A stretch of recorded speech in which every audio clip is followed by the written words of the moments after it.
बिस्मिल्लाहिर्रहमानिर्रहीम। अल्लाहुम्मा सल्ली अला मुहम्मद व आले मुहम्मद। सच कहा जाता है कि दुनिया अजायबात का घर है, जिसमें ऐसे ऐसे अजीब मामलात होते हैं जिनको सुनकर अकल हैरान रह जाती है। इन्हीं अजायबात में से एक दीन अकबरी था। दीन अकबरी जिसकी बुनियाद मुगल शहंशाह अकबर ने रखी, इसे दीन इलाही भी कहा जाता है। इस दीन की तफसीलात से पहले जरूरी है कि इस दीन के अकायद को बयान किया जाए। इसके बुनियादी अकायद के मुताबिक ना तो अल्लाह का कोई वजूद है और ना ही किसी नबी का। इस दीन में वाजिब करार दिया गया था कि सुबह, दोपहर, शाम और आधी रात के वक्त सूरज की पूजा की जाए। इसी तरह आग, पानी, दरख्त और तमाम मुजाहिरात फितरत हत्ता के गाय और गाय के गोबर तक को पूजा जाता था। बादशाह अपने लिबास का रंग 7 सितारों के रंग के मुताबिक रखता, क्योंकि हर दिन किसी सयारा के साथ मंसूब है, इसलिए हर दिन के लिबास का रंग मुख्तलिफ सितारों के रंगों की निस्बत से होता था। ये भी हुक्म दिया गया कि शहंशाह की तरह तमाम लोग सिर्फ सर के बीच के बाल मंडवाया करें और इर्द गिर्द से छोड़ दिया करें, ताकि जब मरे तो उनको गुनाहों से निजात मिल सके।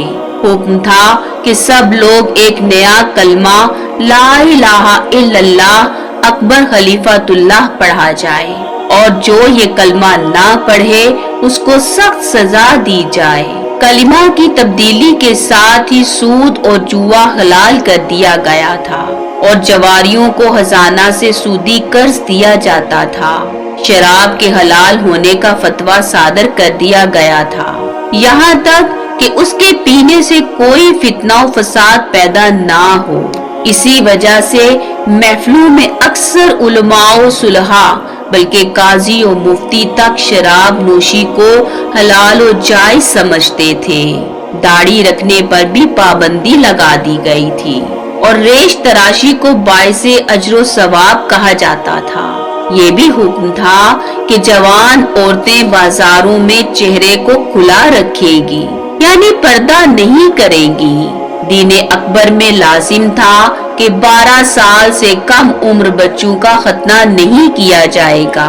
जब बच्चा बड़ा हो जाए तो उसे इख्तियार होगा कि खतना करवाए या ना करवाए। दीन अकबरी में हुक्म था कि मैयत के गले में पक्की ईंटें बांधकर उसे पानी में डाल दिया जाए, और अगर पानी मुयस्सर ना हो तो उसको जला दिया जाए। असल में मुगल शहंशाह अकबर ने अपने दौर में जिस नए मजहब की शुरुआत की, उस मजहब का मकसद तमाम मज़ाहब वालों को यकजा करना और हम आहंगी पैदा करना था। अकबर के मुताबिक दीन इस्लाम, हिंदू मत, ईसाईयत, सिख मजहब और जरदश्त के उम्दा और खालिस असूलों को इकट्ठा करके एक नया दीनी तसव्वुर कायम करना था, जिससे रयाया में ना इत्तफाकियां दूर हो और भाईचारगी कायम हो। अकबर दीगर मज़ाहिब के साथ खुश बर्ताव करने और दीगर मज़ाहिब की कद्र करने का मकसद रखता था। इस मजहब के फरोग के लिए अकबर ने फतेहपुर सीकरी शहर में एक इमारत की तामीर की, जिसका नाम इबादत खाना रखा। इस इबादत खाने में तमाम मज़ाहिब के लोग जमा होते और मजहबी फलसफा पर बहसो मुबाहिसा करते। इस बहसो मुबाहिसा के नताइज में अकबर ने ये फैसला किया कि हक किसी एक मजहब की विरासत नहीं है, बल्कि हर मजहब में हक और सच्चाई पाई जाती है। ये फैसला बजाते खुद सरीहन गुमराही पर मबनी था। दीन अकबरी, जिसे दीन इलाही भी कहा जाता है, उसके बुनियादी तसव्वुर के मुताबिक ना तो अल्लाह का कोई वजूद है और ना ही किसी नबी का। अकबर के 9 रत्नों में से बीरबल आखिर दम तक इस मजहब का पैरोकार रहा, मगर राजा मान सिंह जो सिपा सालार भी था, उसके मुताबिक इस्लाम और हिंदू मत ही दीन है, इनके अलावा कोई दीन नहीं है। دین اکبر کے پیروکاروں کی تعداد زیادہ نہ بڑھ سکی۔ وقت گزرنے کے ساتھ یہ تعداد بھی کم ہو گئی۔ اکبر نے اس دین پر عمل کے لیے لوگوں پر بڑی سختی کی، بلکہ ان کو جبرن اس مذہب کو قبول کروایا۔ بہت سے علماء نے ڈر کے مارے اس مذہب کو قبول کر لیا، اور کچھ نے مال و دولت کے لالچ میں، اور کچھ نے دل سے نہیں بلکہ اپنی جان جانے کے خوف سے قبول کیا۔ اصل میں شہنشاہ اکبر حکومت کرنے کے ساتھ ایک نئے مذہب کا بانی بن کر لوگوں کے دل و دماغ پر قبضہ کرنے کی خواہش بھی رکھتا تھا۔ اکبر نے یہ مقصد پورا کرنے کے لیے ایک ایسی چال چلی جسے آج ڈپلومیسی کہا جاتا ہے۔ وہ ہر مذہب و ملت کے شخص کی دل جوئی کرتا اور اس کے ساتھ ہی نہایت چالاکی سے اسے یہ باور کرانے کی کوشش کرتا کہ اب زمانے کے بدلتے رجحانات اور تقاضوں کے پیش نظر اس کا مذہب ختم ہو چکا ہے۔ اکبر چاہتا تھا کہ ہندوستان کے تمام مذاہب کو مٹا کر ایک نیا مذہب قائم کیا جائے، جس میں تمام مذاہب کے لوگ اپنا دین و مذہب ترک کر کے شامل ہوں اور اس کی سلطنت کے استحکام کا باعث بنے۔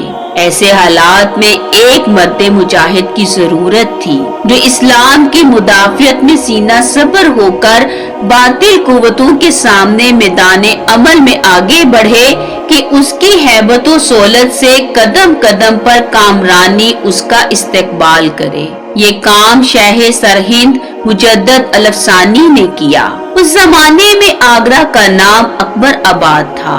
شیخ مجدد الافسانی سرہند سے آگرہ روانہ ہوئے اور وہاں پہنچ کر آپ نے بڑی دلیری سے اکبر کے درباریوں سے کہا، اے لوگو، تمہارا بادشاہ اللہ اور اس کے رسول صلی اللہ علیہ وآلہ وسلم کی اطاعت سے پھر کر اللہ کے دین سے باغی ہو گیا ہے۔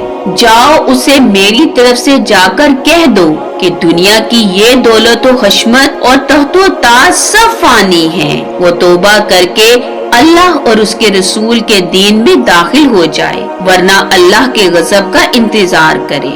پیغام ملنے پر اکبر نے آپ کو مباحثے کا چیلنج کر دیا، جسے آپ نے فوراً قبول کر لیا۔ دنیا کا لالچ رکھنے والے بہت سے علماء اکبر کی طرف تھے، جبکہ خوف خدا رکھنے والے چند ایک عالم شیخ کے ساتھ تھے۔ ابھی مباحثے کا آغاز ہونے بھی نہ پایا تھا کہ ہوا کا ایک سخت طوفان آیا اور دربار اکبری تہو بالا ہو گیا۔ قدرت خدا کہ اکبر اور اس کے تمام ساتھی تو زخمی ہوئے، لیکن شاہ سرہند اور ان کے ساتھیوں میں سے کسی کو خراش تک نہ پہنچی۔ مورخین کہتے ہیں کہ انہی زخموں کی وجہ سے اکبر کی موت واقع ہوئی۔ کسی مورخ نے یقین کے ساتھ یہ بیان نہیں کیا کہ اکبر نے مرتے وقت توبہ کر کے اسلام قبول کر لیا تھا یا اسی مشرکانہ دین پر ہی مرا تھا۔ زیادہ تر کا خیال یہی ہے کہ اکبر نے توبہ نہیں کی تھی۔ یہ ایک تلخ حقیقت ہے کہ اگر مغل بادشاہ عیش و عشرت اور اس طرح کی خرافات میں زندگیاں نہ گزارتے تو آج ہندوستان کی تاریخ کچھ اور ہوتی۔ اللہ کریم ہمیں نیکی اور بلائی کی توفیق عطا کرے۔ اللہم صلی علی محمد و آل محمد۔